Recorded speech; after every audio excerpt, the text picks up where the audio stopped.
Hello. Hello. Good morning, Mr. Brand. Thank you. Good morning. Please have a seat. You were arrested roughly 12 times. It was rough, yes. By the police and the justice system. Do you think that when you were arrested that you had the kind of support that you needed, and people like you who were arrested being involved in drugs, the rehabilitation and the support that was needed to get you off drugs? How did the criminal justice system react to you after your arrests? From my experience speaking to people in the criminal justice system, and from my own personal experience being arrested, there's some confusion and ignorance around addiction, and it's quite understandable because a lot of drug addicts, like speaking personally, are antisocial. They are a strain on society. They necessarily engage in criminal activity. They're a public nuisance in many ways. I felt when I was arrested that the police were doing a necessary job of enforcing the laws of this country, and they were doing what they had to do. But it wasn't until I had access to abstinence-based recovery that I was able to change my behaviour and significantly reduce, all but obliterate, my criminal activity, apart from the occasional skirmish. Final question from me on this section is the issue of legal highs. We've been very concerned in the evidence that we've received about the number of legal highs that are available, and young people who seem to be able to take legal highs.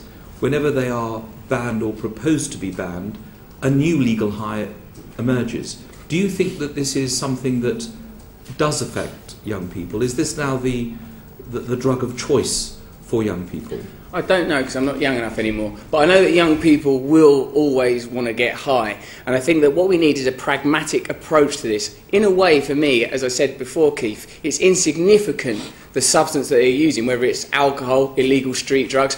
The legal status of a drug is irrelevant to a drug addict. If you're a drug addict, you're getting drugs. That's it. You're going to get them. So, it's, in a way, it's probably best to make it simple. As for legal highs, what I think we need to do is address the social, mental and spiritual problems that are leading young people or people of all ages to taking drugs. And so I think what we need is research into abstinence-based recovery and more awareness. Michael Ellis has a question for you. Thank you, Mr. Chairman. Mr. Brand, you've said that addiction is an illness. Yes. But would you say that it's also fair to characterise it to a large extent as self-induced? Not really. Like many other illnesses. And also that it does carry with it victims.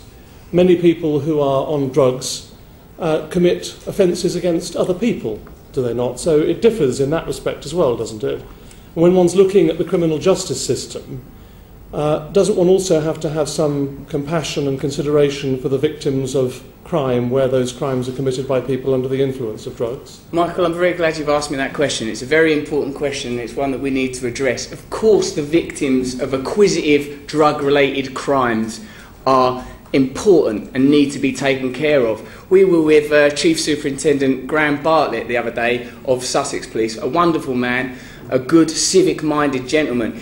It's his belief that by regarding addiction as an illness, by offering treatment instead of a more punitive approach, we can prevent people from committing crimes. Just personally, I was a criminal when I was a drug addict by virtue of my addiction and the ways that I had to acquire money to get drugs. Anecdotally, Chip was an armed robber in and out of Nick all the time. I hope you don't mind me telling them this. And other people I've met, criminality is a necessary component. Now, of course, we're not saying forget the victims, but I'm saying it's better to address the social situation pragmatically. And I think we all know this. By prescribing methadone to people, most people on methadone are using illegal drugs to supplement their habit. They're not addressing the root problems. We need to approach the victims with respect. Where there has been criminal behaviour, it needs to be dealt with correctly. But perhaps within the penal system itself, we can offer treatment to addicts, like the brilliant work that's done by RAPT in various